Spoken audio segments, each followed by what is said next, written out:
Olá, segundos anos. Nessa aula nós vamos falar sobre os conflitos na Inglaterra durante o século XVI. Vamos ver o objetivo da nossa aula?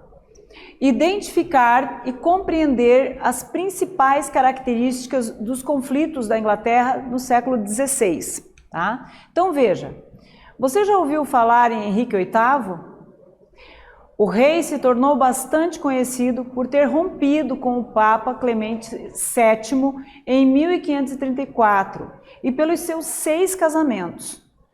Como os conflitos na Inglaterra do século XVI afetaram a sociedade inglesa? E aqui nós temos uma foto do rei Henrique VIII jovem ainda, né? Então veja, Clemente VII não aceitou a dissolução do casamento do rei com Catarina de Aragão, que era tia do imperador Carlos V do Sacro Império Romano Germânico, seu aliado naquele momento. O Papa reagiu e enviou uma carta de excomunhão a Henrique VIII.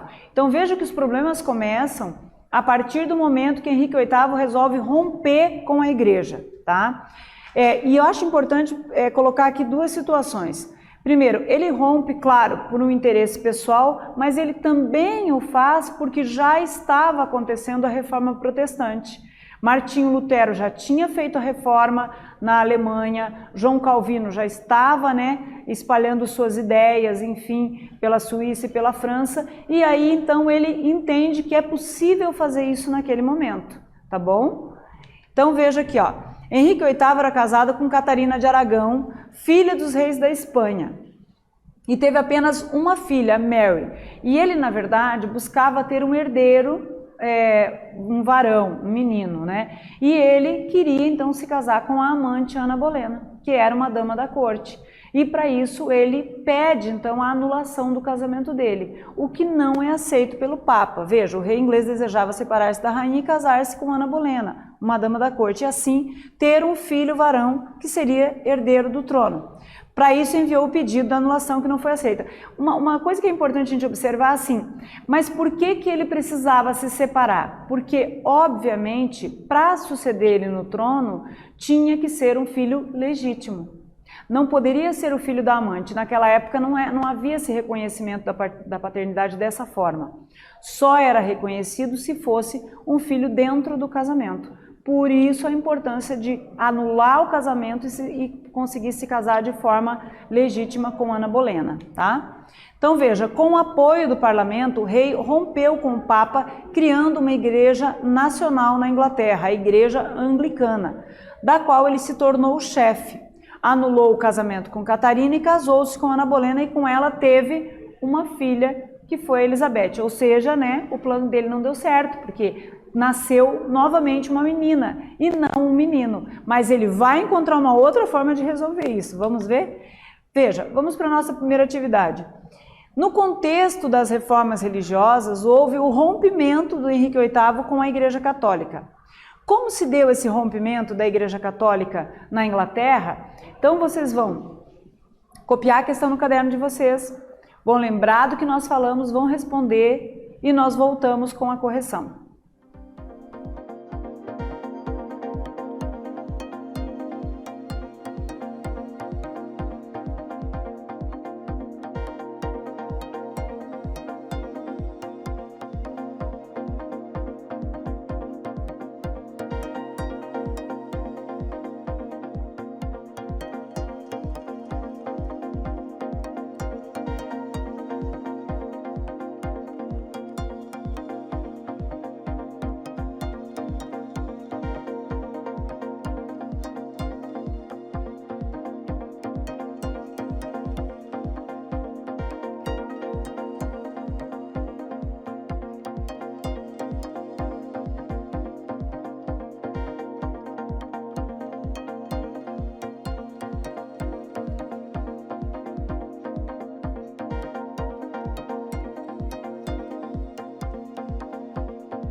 Vamos fazer a correção dessa atividade então, pessoal? Veja, no contexto das reformas religiosas, houve o rompimento do Henrique VIII com a Igreja Católica. Como se deu esse rompimento da Igreja Católica na Inglaterra? O rei inglês desejava separar-se da rainha para casar-se com Ana Bolena, uma dama da corte, e assim ter um filho varão que seria herdeiro do trono. Para isso, enviou um pedido de anulação do seu matrimônio ao Papa Clemente VII. O Papa reagiu e enviou uma carta de excomunhão a Henrique VIII. Com o apoio do parlamento o rei criou a Igreja Anglicana, na qual se tornou o chefe. Então, através do ato de supremacia, ele se torna o chefe da Igreja Anglicana, tal como é a Rainha Elizabeth II hoje da Inglaterra. Tá? Então, veja, como chefe da nova igreja, Henrique VIII confiscou as terras da Igreja Católica e os mosteiros, né? E vendeu e presenteou para os nobres. Por quê? Porque, obviamente, ele precisava do apoio dos nobres para governar. Então, já que ele rompeu, as terras que ficaram na Inglaterra passaram a ser do rei. E o rei vai distribuir isso conforme for melhor para ele, né? Com isso, o rei inglês se fortaleceu acumulando poder político e religioso. E olha só, a igreja de São Martinho, na Cantuária, a mais antiga paróquia anglicana ainda em funcionamento. Olha que igreja linda. E percebe-se que é uma construção bem antiga, né? Porém, não foi apenas a não aceitação do divórcio pelo Papa que levou Henrique VIII a romper com a Igreja Católica. Problemas políticos entre a Inglaterra e Roma vinham desde a Guerra dos 100 Anos, que aconteceu, né, de 1337 a 1453, quando os altos dignatários católicos, localizados em Avignon, estavam mais próximos dos franceses do que dos ingleses durante o chamado Cisma do Ocidente. Então, na verdade, tanto que a coroa francesa ela era bem religiosa e católica, se manteve. Por esse afastamento, então, já havia um descontentamento da Inglaterra. Então ele junta o útil, vamos falar numa linguagem bem coloquial, junta o útil ao agradável. O momento era propício para aquilo, ele precisava resolver a questão dele porque ele queria se casar e tentar um herdeiro, né, homem, enfim, e também porque havia um descontentamento com a Igreja Católica, tá? Vamos para a próxima atividade, pessoal. Veja, qual foi a atitude de Henrique VIII assim que rompeu, né, logo que rompeu com a Igreja Católica? Então vocês vão copiar essa questão no caderno de vocês, vão lembrar do que nós acabamos de falar, né? Fácil de responder, vão responder e nós voltamos com a correção.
Vamos fazer a correção dessa atividade então, pessoal? Veja, qual foi a atitude de Henrique VIII assim que rompeu com a Igreja Católica? Como chefe da nova igreja, Henrique VIII confiscou as terras e os mosteiros da Igreja Católica e os vendeu ou presenteou aos nobres burgueses que o apoiaram. Obviamente, veja, ele precisava do apoio, porque ele tinha tomado uma atitude drástica, que era romper com a igreja, que naquele momento tinha uma relevância extremamente importante nas sociedades, né, e nas monarquias. Então, foi a forma que ele encontrou de tomar de volta o apoio dos burgueses para que ele pudesse continuar governando, tá? Então, veja, com Ana Bolena, Henrique VIII não conseguiu ter o seu herdeiro. A nova rainha tinha muitos inimigos, acabou sendo acusada de traição e infidelidade e foi condenado à morte. Henrique VIII, então, se casa novamente com Joana. Nesse casamento, eles tiveram o menino tão desejado, Eduardo. Eduardo assumiu o trono com a morte de Henrique VIII em 1547. Então, veja, toda essa confusão, vamos pensar assim, acontece por esse desejo muito forte dele de ter um herdeiro, porque ele entendia que era um menino, um varão que deveria suceder ele ao trono. Perceba que ele rompe com a igreja, se casa então com Ana Bolena e não tem um filho, tem a Elizabeth, que depois vem a ser a Elizabeth I. E ele, como ela tinha inimigos, ele faz o quê? Então acusam ela de infidelidade, manda decapitar ela e ele se casa com outra esposa. E só então com essa esposa ele vai ter o menino Eduardo, que vai assumir depois que ele morre, mas vai governar pouquíssimo tempo, a gente já vai entender melhor isso, tá? Veja, Eduardo faleceu antes de completar 16 anos, né? Então começou a governar e governou durante pouco tempo. Morre ainda na adolescência. E quando ele morre, acaba gerando uma confusão na Inglaterra. Por quê? Quem iria agora então assumir o trono? Né? Uma vez que ele tinha uma filha com Catarina de Aragão, uma filha com a Ana Bolena, né? Quem deveria assumir o trono? Então veja aqui, ó, a Inglaterra mergulhou então numa crise política e subiu ao trono a filha, então a Maria, filha da Catarina, que assim como a mãe era católica. Maria derrotou uma rebelião que tentava colocar no trono a Lady Jane Grey, neta mais nova do Henrique VIII. Se casou com Filipe II, um rei católico que indignou os ingleses. Mas por que, professora, que indignou os ingleses? Veja, no momento em que ele rompe com a Igreja Católica, ele criou uma nova igreja. Criou a Igreja Anglicana, né? E por isso eu falei lá no início da aula, que esse contexto deve ser entendido no contexto das reformas religiosas, tá? Então havia ainda essa disputa pelos fiéis. A Maria assume, ela era católica, ela faz o quê? Restaura o catolicismo na Inglaterra, o que obviamente vai gerar uma confusão, vai gerar perseguições, vai gerar mortes, né? E era esse o clima daquele período, né?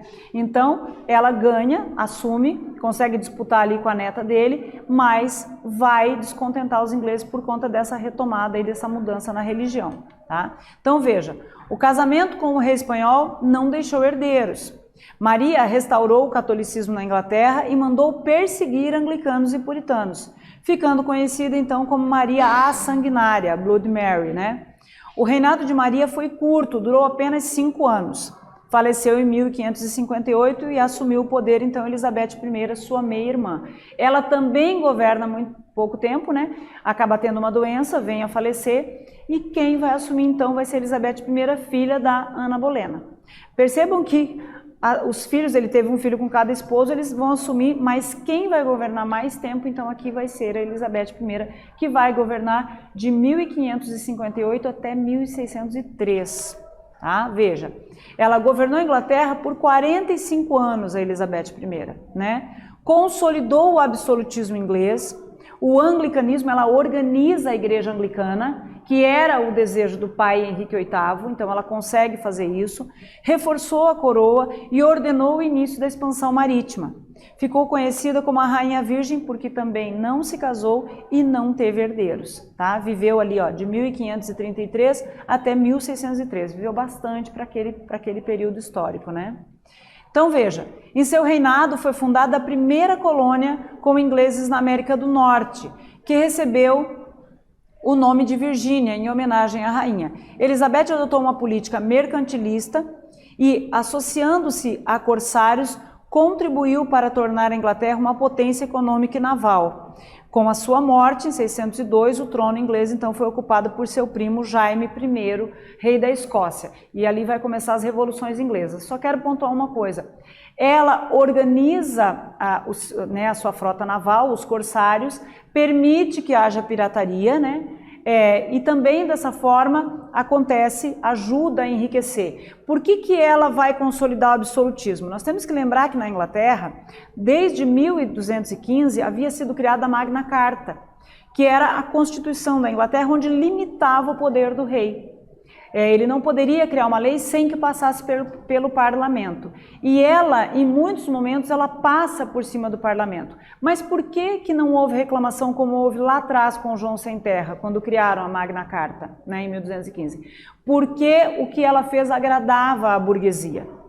Permitiu que eles também enriquecessem. Então isso, obviamente, aparou as arestas, digamos assim, essa atitude dela impediu que houvesse conflito, que houvesse reação. Né? E ela vai permitir os primeiros cercamentos, que serão importantes depois para a Revolução Industrial. E aí vai surgir então a gente, que é o quê? Que é uma nobreza rural com um pensamento burguês, ou seja, de usar a terra para lucrar, o que não acontecia até então, tá?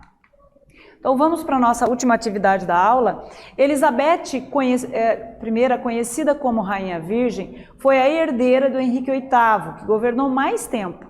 Quais medidas tomadas pela monarca ajudaram a Inglaterra a se tornar uma potência? Então, novamente, vocês vão copiar a questão no caderno de vocês, vão lembrar do que nós falamos, vão responder e nós voltamos com a correção.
Vamos fazer a correção da nossa atividade então, pessoal? Veja, quais medidas tomadas pela monarca Rainha Elizabeth I ajudaram a Inglaterra a se tornar uma potência?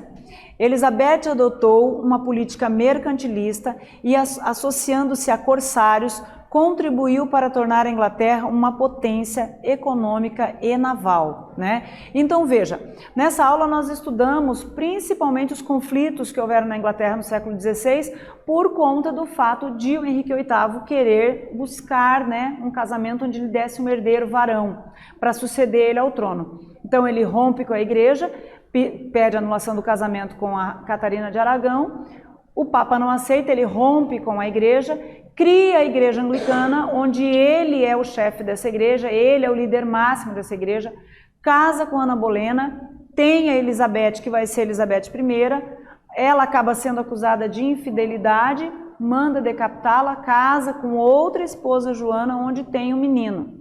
Esse menino que vai governar pouco tempo após a morte dele, em 1547, porque o menino morre antes dos 16 anos. Aí há um conflito, porque a rainha Maria, a sanguinária, assume, começa a perseguir os puritanos e os anglicanos, restaura o catolicismo, né?